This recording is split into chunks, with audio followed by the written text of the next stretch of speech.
میں اپنی قوم کو آج عید کا دن ہے سب کے سامنے ایک ہی بات کرتا ہوں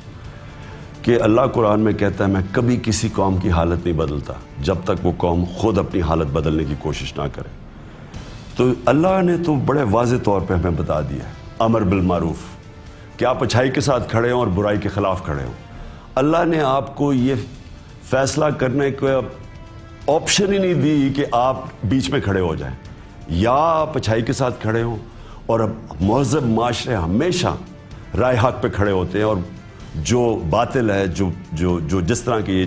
ڈاکو سامنے آئے ان کے خلاف کھڑے ہوتے ہیں۔ یہ آپ کو اپنی مستقبل بچانے کے لیے عمران خان کو کوئی اللہ نے، میں اس کا جتنا بھی شکر ادا کروں کا، مجھے سب کچھ دے دیا ہے۔ آپ کے لیے بڑا ضروری ہے کہ اس وقت اپنے اس ملک کے مستقبل کو بچانے کے لیے آپ کو جد و جہد یا جہاد کرنی پڑے گی۔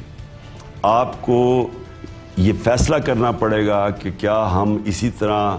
بیکاریوں کی طرح زندگی گزارنی ہے، اور یا ایک آزاد قوم جو بہت بڑا ایک خواب تھا پاکستان کا، جو علامہ اقبال کے اگر پڑھیں تو صحیح کہ کتنی بڑی سوچ تھی اور خواب تھا، اور قائد اعظم جیسے لیڈر تھے۔ تو ہمیں آج فیصلہ کرنا پڑے گا، اور اگر ہم نے یہ صحیح فیصلہ نہ کیا، یہ ہم سب کو یہ کبھی تاریخ معاف نہیں کرے گی۔